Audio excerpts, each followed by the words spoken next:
Hello, hello, and thank you for joining Wits and Brains with Catherine and Casey. And today we are talking about what does it mean when vultures are circling? Oh, vultures. They're such not so great creatures. They're ugly. They're They really ugly. are. They really are. So, vultures in business. What exactly does that mean to you? You I'm know, scared. it is scary. All right. When you have a business and you are not prepared or even ready for catastrophe, it can mean you losing your business. Mhm. So, first of all, catastrophes happen. You can be the ultimate prime businesswoman, businessman ever on the face of the earth, and catastrophes happen. Yeah. I mean, I think I just told you I need a new printer or something. Like things happen in business. So if the vultures, the catastrophe is happening, the vultures are circling, you need to be prepared. Absolutely. Yeah. Prepare yourself for the hard times, is Yeah. what it is. Absolutely. So one thing that comes to mind for me about catastrophe is like image rights. So I've seen people put on social like an image that has a watermark on it. And literally all it will take is, if you want to talk about having a vulture circling, all it will take is someone reporting you to that company. So let's say that the image watermark is deposit photos. They can literally just email deposit photos with a screenshot of what you have or send them the link of the post and be like, hey, this company is using this without the rights to it. And then you can get fined thousands of dollars for using an image that you don't have the rights to use. So, like, something as small as that, like, if Yeah. people are watching you and people want to get you, like, you got to make sure your I's are dotted and your T's are crossed. Right. You know what? I hope our zillion subscribers just listen to that info you said, because I now look at everything that it's okay to share. And Yeah, it was because you said that, like, I feel like a couple months ago or something. You said something about that story, not to do that. And I thought, I wonder if I do that without even thinking. yeah, a lot of people like fall into that category. They're like, oh, like I just Google it. Let me Google it and grab an image. And I'm like, no, no, no, no, no. And then people don't understand what like a watermark actually is. So, Yeah. but yeah, I mean, to me, that's like low hanging fruit, for someone to kind of get you caught with your Right. head down, so to speak. Right. And if you don't know, you don't know. But I learned from you and your storytelling. I learned that, and I thought, well, this is easy for me to not make this mistake if I just pay attention. Yeah, absolutely. Yeah. So, So what are some other catastrophes that you've seen in a business where like someone came in and made matters worse? um, assuming that something is going to go through before it goes through. And how do I say it? Assuming you're going to get a client before you got the client. It's not until things are signed or whatever that it's going through. And then I'm telling you, they can still leave you. They can still find a way to get out of a situation or whatever. I see people that don't understand cash flow is so important. And then they get kind of like, I have tons of statistics, and I wish one would pop into my head right now about that being like one of the top reasons people lose their business is because they didn't understand that. Geez, there's so many catastrophes out there. And you've got to be ready. You've got to be ready. You've got to be ready for someone to call and say, I need A, B, and C. And you can give them A, B, C, D, E, F. Yeah. So exceed people's expectations. That may sound like a nicey nice business thing, but it's a catastrophe when you don't.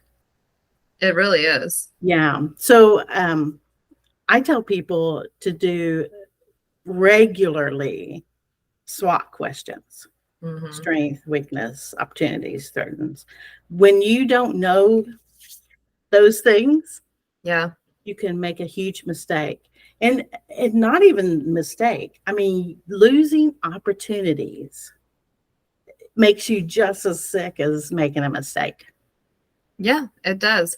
And you have to be honest when you're like when you're doing the SWOT analysis, you have to be honest with yourself. You can't be like, "Oh, well, I'm the best in this." No, look at your competitors and be honest. Like, what do they do better than you, and how can you improve that? Like, that's where the opportunities come in. It's not like saying that you're horrible or that you suck at your job. It's just saying, "Here's some opportunities." Like, it's identifying it, creating an awareness so you can change it. It's a safe way to reevaluate yourself on a regular basis. Mhm. One of the things, I have a whole set of SWOT questions that especially my small business owners, that like I will give them, and we have to go through one a week or something. And I like how you said, be honest, because at first no one wants to tell me they have a weakness, Right. you know. And sometimes I'll tell people, here are my weaknesses. There. Now we got that out of the way. Um, but here are my strengths, and we can work with those, whatever. So, but once people get honest, I'll tell you what, the opportunity one is the one that always surprises people, Mhm. because they'll write something down and they'll be like, I never even thought of that. And I'm like, there's a moneymaker. Yeah. Let's go in that direction, please. Yeah. And then the threatening part, people just think their competitors are their threats. No, Oh my sometimes gosh. you are your You, biggest threat. yeah, you might partner with those competitors someday. They may be your ally. I Yeah. take my competitors out to lunch. And when I started doing that, people were looking at me as if, what is she up to? And I'm like, you know what? I'm just getting to know you. We could share some knowledge, or we could just eat our lunch, whatever. Yeah. So take those SWOT questions. And you know what? People can Google the heck out of stuff. So if you don't have a coach or whatever, or, marketing expert, you can learn a little bit about how to do SWOT. So Yeah. big And business does it all the time. So yeah. why not behave and think like big business? Yes. So Yes. So when you said that, what came to mind was like when people say dress the part, like act the part. If you want to be a big business, act like it. yeah, I'm like, whoever store or whatever that you shop at all the time, let's just take them, watch them. What do? They don't think small. Mhm. Ever, ever. They never think small, because they are big. They're a million, billion, whatever dollar companies. And they think like that. I am not a $1 billion company yet.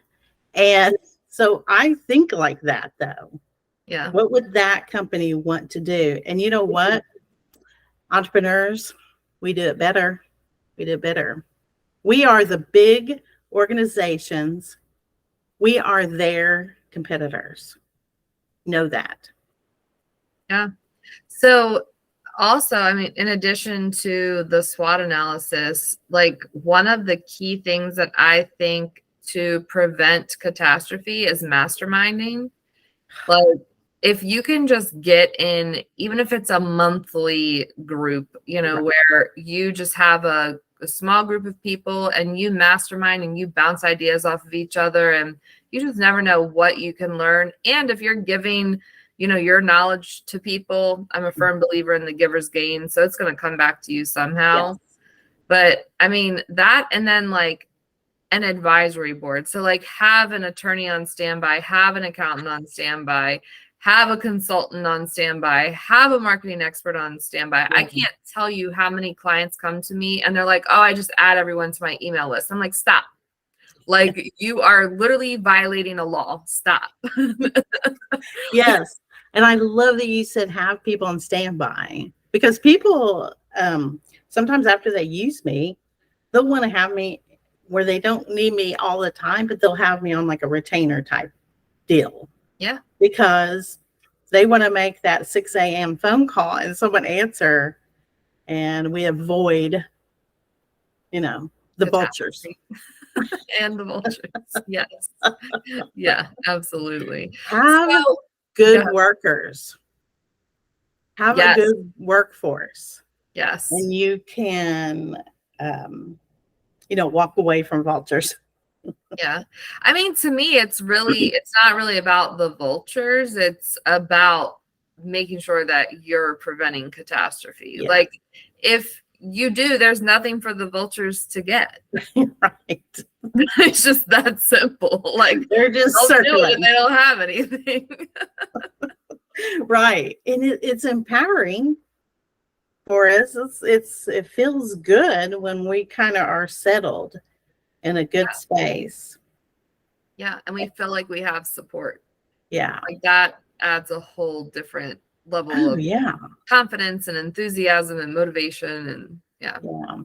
Let's talk about to avoid the catastrophes. Let's talk about growing at the right speed that you're supposed to grow. Oh, such a loaded topic. It is. And right now, I'm telling you right now, I have clients rolling their eyes at me because I'm a pusher. Yeah. And right now, they're saying, shut up, lady, because you do not allow me to grow at the right rate. But I do, because I never push to a place that I don't think you can get to. So there. What is the right rate? I think it's different for everybody, because I feel like I don't have the same energy as someone else. So their energy, or I'm not in the same place. I don't have babies. Things like that take time. Yeah. I'm older than you, Casey. It is a great life when you hit a certain age, because it's pure selfish if you want it to be. No, I get it. I mean, I'm not married. I don't have kids. So, like, I'm in that same space, and, people all the time, they're like, wow, you're in your 30s and, like, you don't do this. And I chose to focus on my education, my career first. And, then my plan is to have that residual income coming in to where when I have children, I'm good. So I was very strategic about all that. I loved my time raising my son. I mean, we had a fun life. There was a lot of play and loved, but I love 50s too. Mm-hmm. I mean, so there's a different rate. Like right now, I could go work an 18-hour day if I felt like it. Yeah. So you can get a lot of stuff done in 18 hours. Yeah. So whatever you can handle, Yeah. And feel good about the little notches. Yeah, absolutely. Celebrate them too. You better, because there are catastrophes. there are freaking catastrophes. So you better celebrate. Hey, I talked to that new person. They seem to like me. Yay! It doesn't always have to be, I made 100K today. Yeah, agreed. So what is one thing that you put into place with your clients to help prevent catastrophe? We get real. Just this morning, 6:30 in the morning, I had a meeting talking to someone about we needed certain data, because I don't want to tell anybody's whatever. Yeah. We need certain data, and that data will be how we make that decision. Okay. And so by tomorrow morning at 6:30, that leader will have that data, and we're going to make a decision off of it. Mm-hmm. So it's very exciting, but at the same time, I just said this morning, I know this is the big boring part of this, but we need it so we can get to the exciting parts. Yeah. So, I like to make decisions First of all, I have a whole journal on my website. It's about stupid goals. So obviously, I like things to be big. I like big. The whole SMART goals works, and it has research behind it. But I have clients that seem to say, okay, I've got all this in place, but I would like to get there. Yeah. And then that one is the one that makes them excited. Mm-hmm. So we do it by steps, but we reach for craziness sometimes. Yeah. So, yeah, I put in place and I make people accountable. That's not when I'm popular. No one likes me. Yeah, people don't love you for that. I get called names sometimes that aren't very nice. Oh my goodness. Usually it's met with a laugh. So, but it's put in place with data, with information, but gung-ho. Yeah. So, Yeah. you know what? Look at people with terrible websites. There's a catastrophe ready to happen. Yeah, there really is. And that's kind of a thing that people just, what am I saying? Like they assume they did it, so they assume it's right. That, and some people just truly don't understand what a website is supposed to be. And they don't realize how it can help their business. And it's sad because you have some businesses that are like, I'm comfortable growing at the rate that I am. Yeah. So they're like, I don't want to add anything, like what I'm doing is working. And then you have people who really want to grow and they don't have the things in place and they're like beating their head against the wall.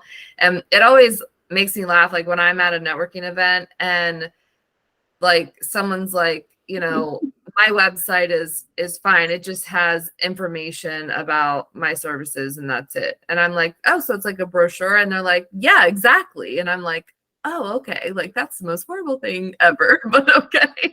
And I mean, obviously I don't say like that, but it is like, it should be your biggest sales engine, or at least in the top 3. Yeah. So yeah, I love that. It should be in your top 3. Yeah. Like I have people that say I don't need one. Oh my goodness.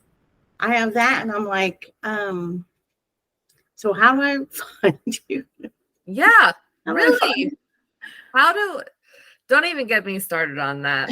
I could go down a whole rabbit hole, but the systems are key. Like any system to prevent catastrophe, like as you scale, you absolutely need a process. Like you have to put a system in place, whether that is an actual like software system, it's a process, whatever the case might be, there has to be some order. Every time you say process, I'm giving you a love. Yes. Because my clients roll their eyes because they're like, I know. And I'm like, first of all, it doesn't have to be fancy. It's not fancy. We're not writing love letters to each other. It's a process. Yeah.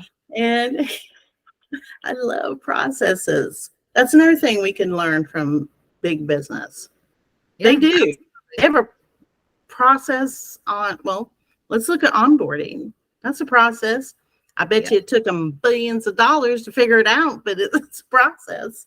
Yep. I make my coffee. It's a process. Like, you know, yes. This is true. Just document it. You're good to go. Can you imagine if like we had like a little SOP booklet in our cabinet, like this is how you make my coffee. If I'm ever like incapacitated, this is how I like my toast. Yes. And it's like insane. If we went through life like that, we might be a little bit weird, but like a little like a little in business.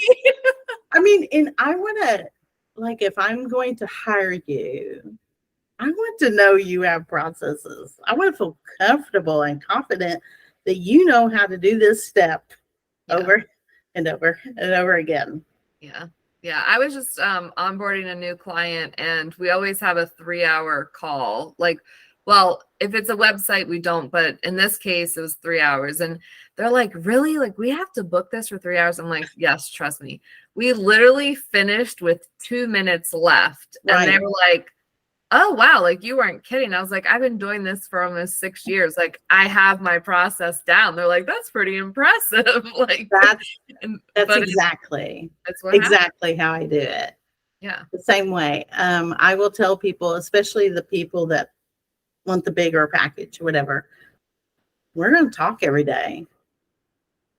Why? Like, my other coach or consultant, we talked on the 15th.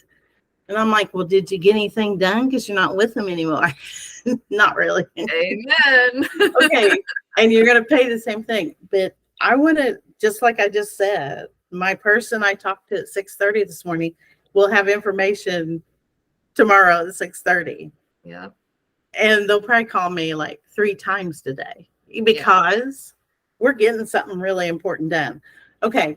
So I always have an hour and a half meeting with these people, even if we, talk on the phone the rest of the week or however their gig is. And they, in the beginning, they will always say, an hour and a half. What are we going to talk about for an hour and a half? And I'm going to say, you are going to beg me for longer. Yeah. After meeting one, they're like, oh, my gosh, we got like real guts, meat and potatoes done. Yeah. So, yeah, it's exciting when you feel like you're making progress. We don't want any catastrophes. We Agreed. have to communicate to avoid the catastrophes. Yeah, absolutely. Yeah. Yes.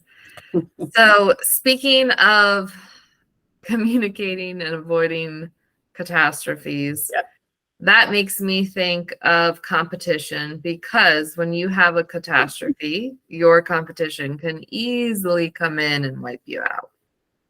Yes. So next week, we are talking about giving your competition a wedgie. How about that? So stay tuned for next week on Wits and Brains.